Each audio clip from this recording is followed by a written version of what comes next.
Have you ever wished you could communicate in a different way with your pet? Maybe in a deeper way?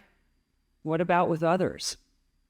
What if I told you that there was a way to instantly communicate with your pet and people through your heart? Would you be interested in trying it? Hi, I'm Tami. I'm an animal communicator, compassionate medium, and healer. Welcome to my channel. I'm glad you're here. Today I felt guided to talk about a communication technique that I've known about for years, ever since I've been a child. The animals actually taught it to me. At the time, I did not know I was being taught a skill that we actually all have, and sometimes only pull it out every now and then to use.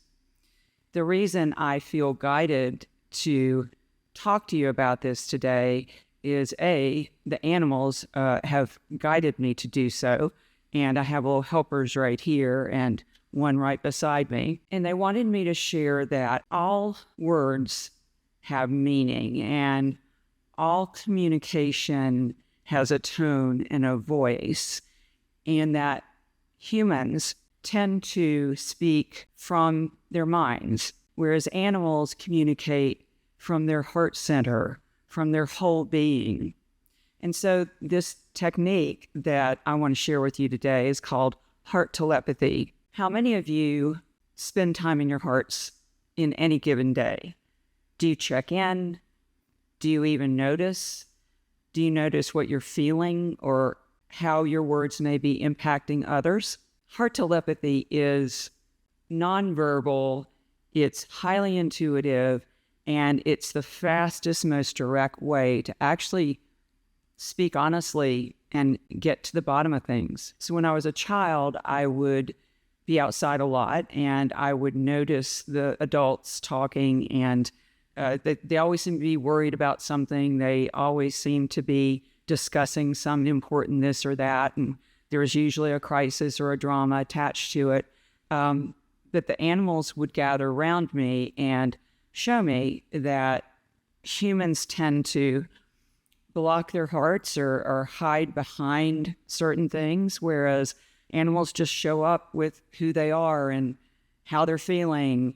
And I was able to sense what they were sharing through my heart.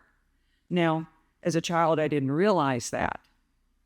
As I've grown into my life and had many, experiences with the animals and with people, I realized that if we come to a situation or a person or an animal and we lead with our hearts, then the communication opens up to reveal lots of different subtle meanings.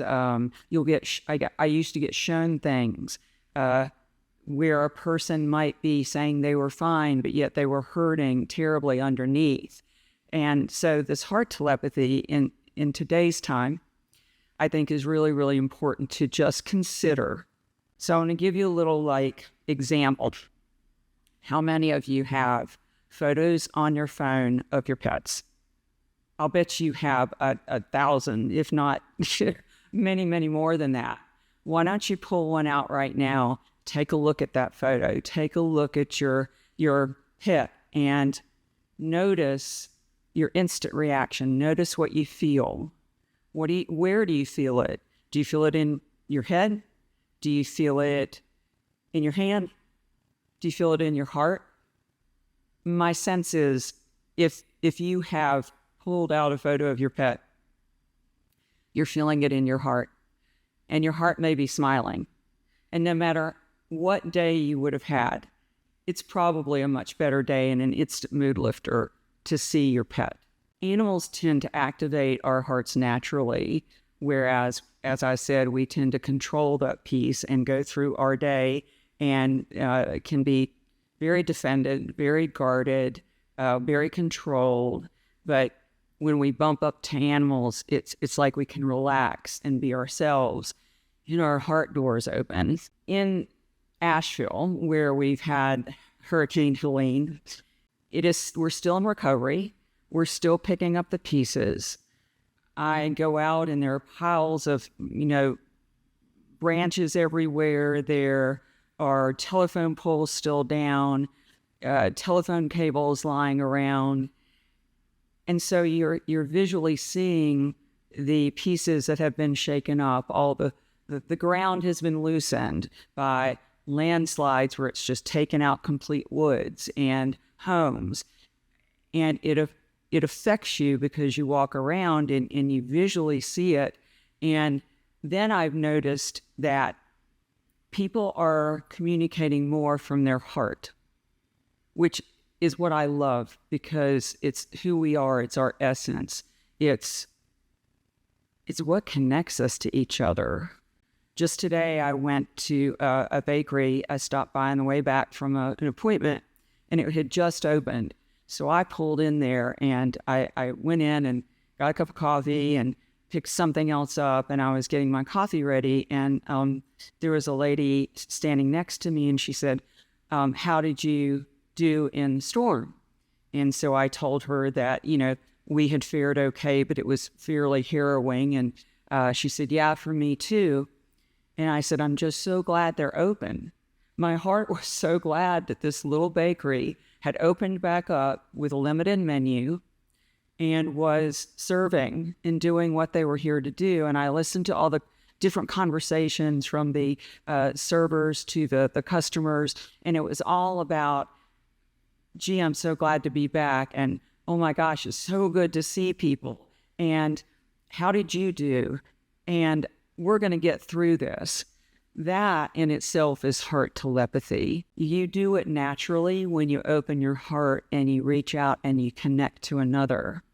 With animals, the way that works is you don't necessarily have to sit down, get real quiet.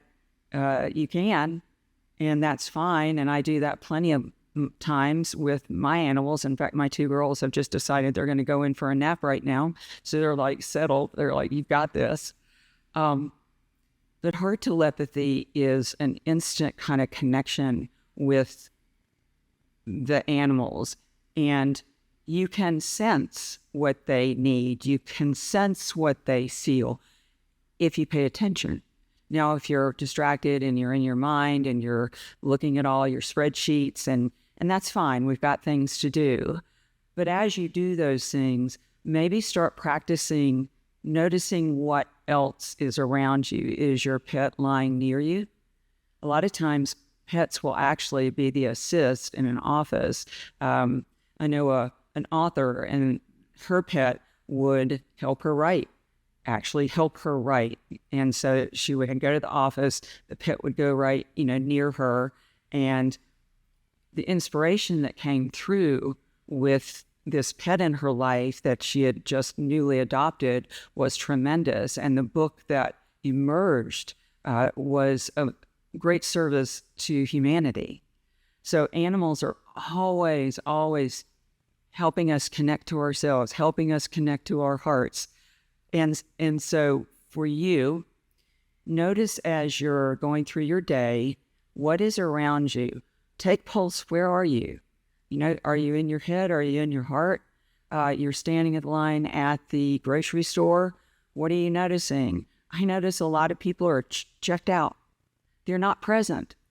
So the animals are always present. So we could actually learn, well, wait a minute, how do they do that? And how do I do that in my life? How do I do that when I'm driving? How do I do that when I'm in line at the store? It's easy and it's not. The reason why it would not be is because it's just not practiced.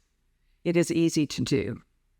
And when we drop in, some people don't necessarily want to go in that heart space. They don't want to feel. But if you're brave and you drop in, you'll notice there's a softness, there's a warmth, there's an openness, and that allows you to actually send and receive messages, because guess what? The heart is a psychic center.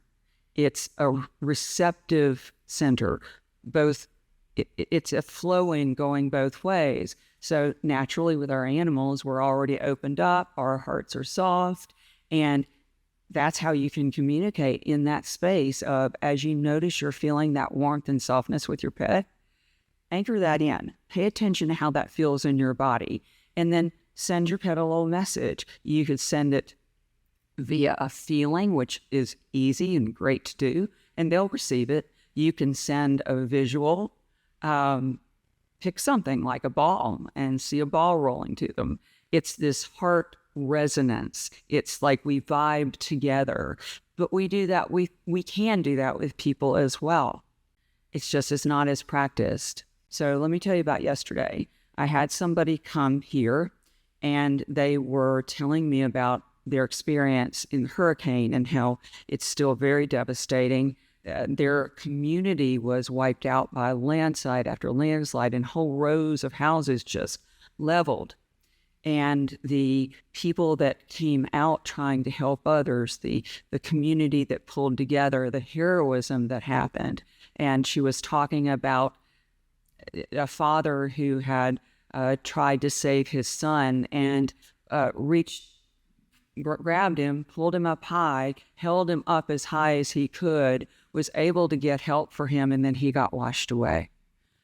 It's stories like that that touch your heart. And if you are noticing what does touch your heart, what melts your heart, we're meant to tell our stories. And so especially now, the healing is actually in the story. If we share what we've gone through and someone can witness that, then that's heart telepathy happening. That's a connection. That's a real thread that you're creating. You're laying track for a very easy way to communicate, and it's not difficult. It just may be a little unfamiliar to you. This same person was telling me that her community church had formed like organized supplies and gathered. So they immediately went into, all right, what can we do to help? Let's do this, this, and this. And so they got this pretty well-oiled machine running at this point to help people. And she was bringing supplies and putting them on the table, and this little boy approached her. She thought he needed something from the table. So she said, honey, what do you want?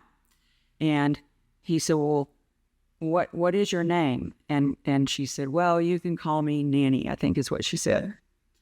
And he said, well, the dirty water came to get us, and it came after me, and it came after my family. And you could tell he was really remembering all the fear and terror that he had gone through. And he said, and we were so afraid. I was so scared. And so she reached down to hug him. And as she hugged him, he said, and it took away all my toys. Well, at that moment, she lost it. As I'm about to do, telling you this, because it opens us up in a way that we're present, there's no hierarchy, we're equal. And she told me, we often think about what the adults go through, but the children, they need to continue to play. They need to continue to use their imaginations. They need to continue laughing. And so that day she went to Walmart and spent her last amount of money getting some toys for the children in that area. And she said, when I brought them back, they were gone within an hour. She also told me that surprised her. I was like, what surprised you? She said, all the people pulling together. And I said, why would that surprise you? Did it surprise you because you didn't know there was goodness? And she said, well, I've just been getting kind of cynical. My heart's been kind of closed. When you see so much out there, you just begin to assume that's everybody. And she said, I'm sure changing the way I think now. I'm actually seeing the good in people, and they're showing it to me more and more. That same heart resonance is what I'm talking about with heart telepathy. The animals are always reminding us to hear the voices of our hearts.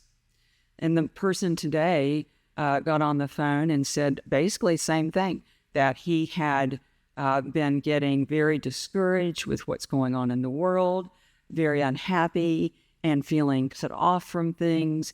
And he found out that this event, this disaster, all this destruction allowed him to gather his people. He's a contractor and builder, and to come to our area and to pour himself into helping. He said that has done more for him to revitalize and connect him back to who he really is. That's heart telepathy. So think about for yourself, how do you go about your day?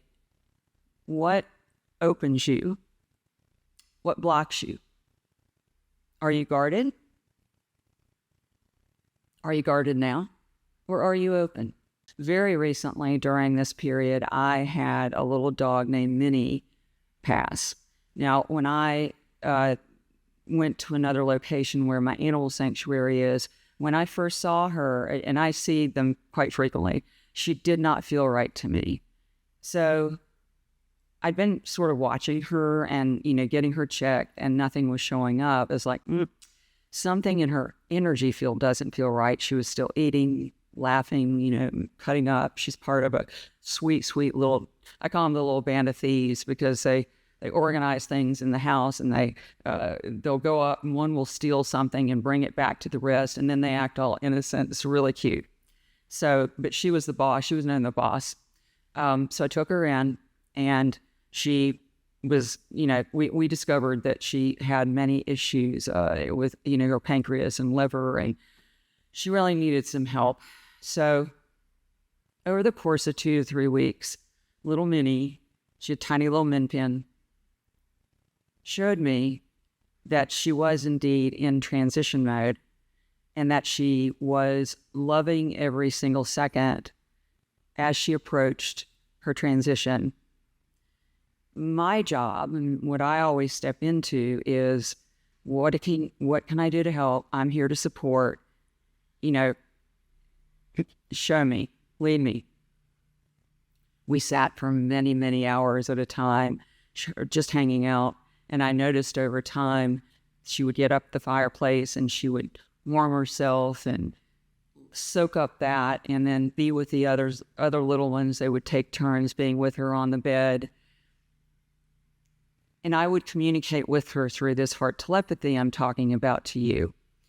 And it would basically be me sitting down and being quiet with her. I didn't have any mind thoughts going on. I was just present with her and sharing. It was like I'm feeling it now. It's like a resonance back and forth, a flow of energy. And I would ask her what she needed. And she might give me the feeling of, I'm really tired. I just need some quiet. Or, I'm really hungry. Is there anything I can eat? I don't really feel like eating, but I really want something. And so I listened to her rhythm. I listened through my heart. And the time I had with her was precious, sacred. If I had been in my head, if I had been distracted, if I had been I've got to do this, got to do that, I would have missed this poignant beauty of a sacred transition that I had been blessed to be part of and privileged to be part of. One day, she got up and looked at me, and I could feel it in my heart, and she gave me the words, I'm complete. I'm at peace. So we helped her pass, and I made the journey to the crematory with her, as I try to do with all my animals. Very privileged and blessed to be able to do that. And I would look down as we were in the car, longest drive ever, and there was just this sweet smile on her face. In fact, when we were at the vet, they said, she is so precious, she smiles. That's heart telepathy. So think about in your life, with your animals, how do you see them? Do you see them as, we got to do this, is it a drill? Or do you pause and take time to feel their heart, to connect your heart with them? And then if you do that, can you replicate that with others? Can you replicate that out in the world? Why would you want to? Why is it practical? Because you'll actually be able to feel the more subtle cues that are being sent to you, the feelings underneath the words, the sadness underneath a smile, that maybe you could just be of support. because it makes us all feel more true, more whole, and like the animals, very, very present with one another. I'd love to hear how you use heart telepathy in your life. If you never heard of that term, that's okay. Now you know it, and you can put it to good use. And the world surely needs more of that. We can always, give more of that, even when we feel depleted, to drop into your heart space, take a deep breath, just feel the warmth in there, and then send that somewhere. Send it to a stranger. Send it to a stray animal. Send it to a situation. Send it to your family members, because it will be felt and it will be received. And the more you practice that, the more that flow will continue and it will become natural to you. So let me hear from you. I hope you've gotten something out of this today. I'd love to hear how this has helped you or you've taken it out in the world. If so, please like my video, and I'd love for you to subscribe to the channel. I'll be back next week with more messages from the animals. Hope to see you then.